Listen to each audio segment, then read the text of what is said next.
proč nekopne takhle? Drago, jsi v pořádku? Nenechám se zotročovat nějakým hloupým kouzelníkem, to serče svůj vlastní život. Ne, Ne, Astrid má pravdu, nemůžu se zabít a ohrozit její život, Loren. Rozhodnutí je na každém z nás, jsem tady teďka pro vás nebezpečný. Můžu vás kdykoliv ublížit, radši budu od vás dál. Moment, řeknu, jestli to mám po napojení. jo.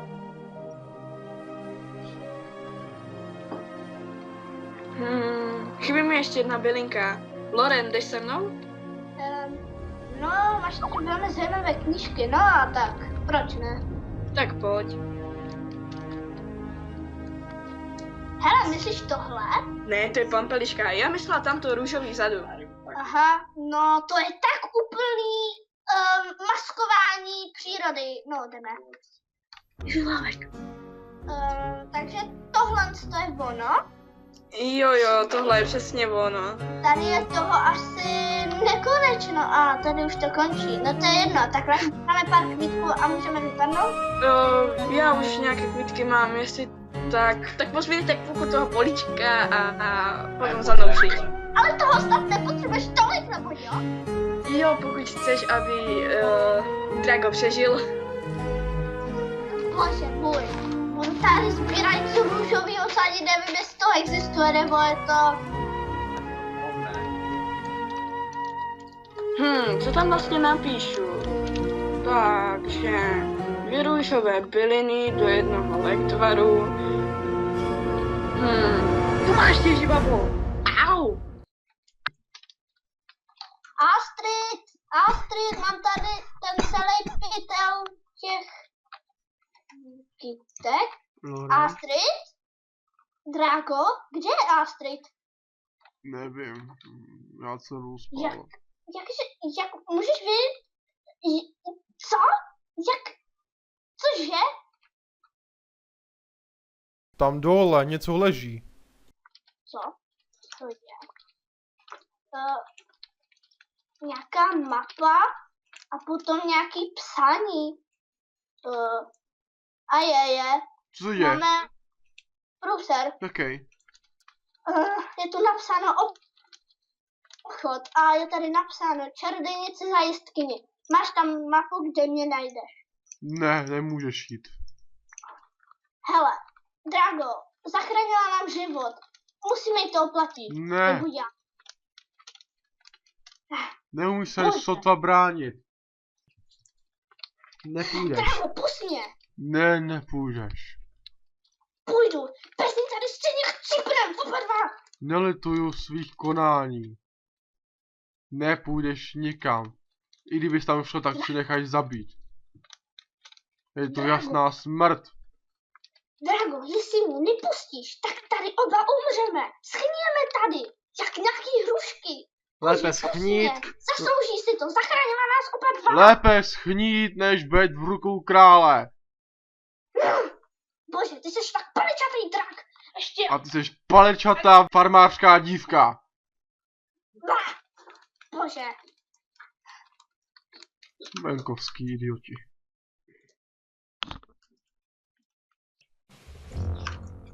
Tak, teď je šance. A teď... Ne. Drago, ještě mi budeš dlužen za to, co dneska udělám.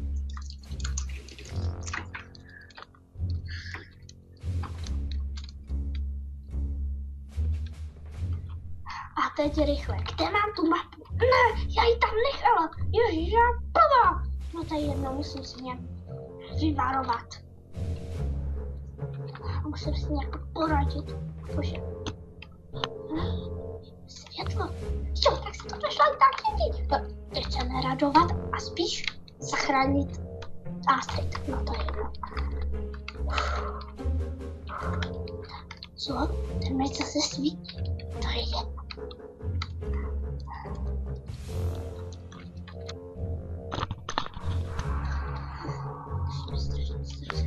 Musíš se něco pokazit.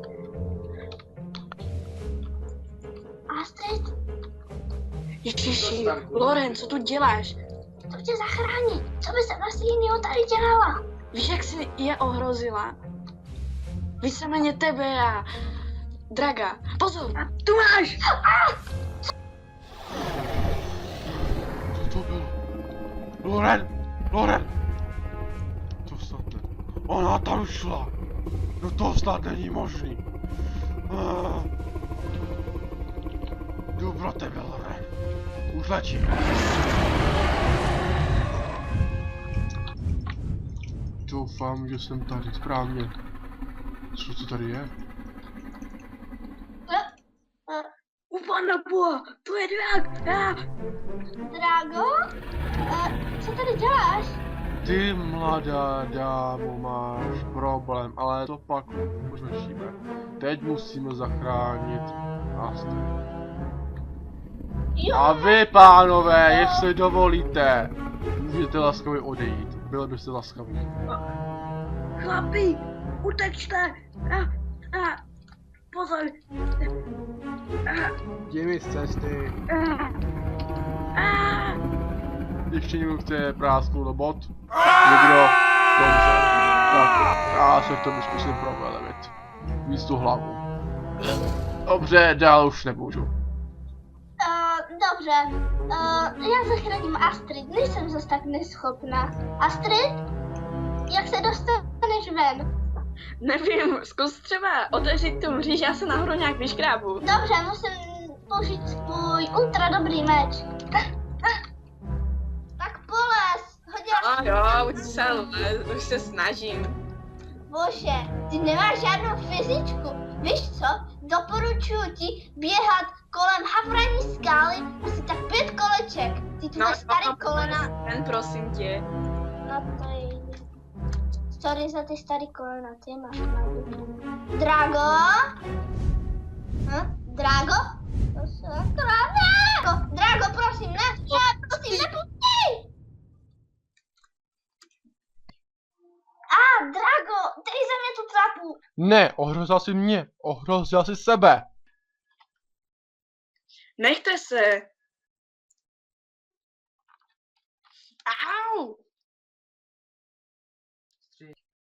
Drago, já opravdu nechtěla. Co pak si zapomněla, že máš kus mýho srdce? Bože, už mě štvete. Eta!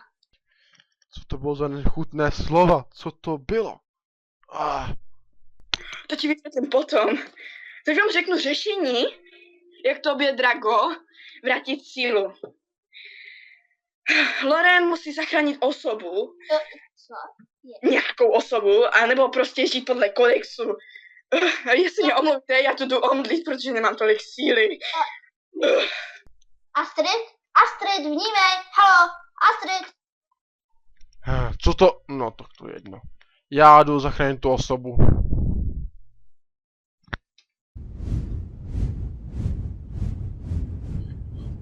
Ta čarodějka. Tak jo, človíčku, jdu ti pomoct. Tak se to podíváme. No. Tak pomůžu ti. Teď s ním nemůžu užat. Ještě bych mu ublížil. Ahoj, Drago. Přišla si vážně brzo. No, tak jak chceš ospalou čarodějnici probudit, když je v komatu. Něco takového podobného. No dobře, Loren, nech tady narážky na mě a prosím tě, jdi osvobodit toho člověka tam. To by mělo Dragovi vrátit sílu. Byl bys tak hodný. OK. Já No, nahoru. tak co, už jdeš? Děkuju, mám malé chrabrá vytísko. Co? Jaká rytířka? Nebo rytíř? Kde ho vidíte? Nebo Tady? Rytířka! Ona! Ten vesnický idiot! To si vyprošu! Aha, chápu. No, pojďte nahoru.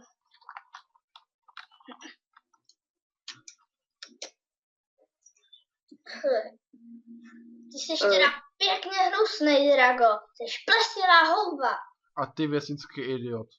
Bože, Hele, nechte se vy dva, jo? Dneska už jednou stačilo. Paní, jak jsem si všiml, tak se čarodějnice, abyste se naučila kodex a přísahu. Čarodějky to měly trochu jinak, jo, kodex znám, ale trochu jinak. A přísahu to už si ani nepamatuju, takže asi tak nějak. Na tom jsme stejně.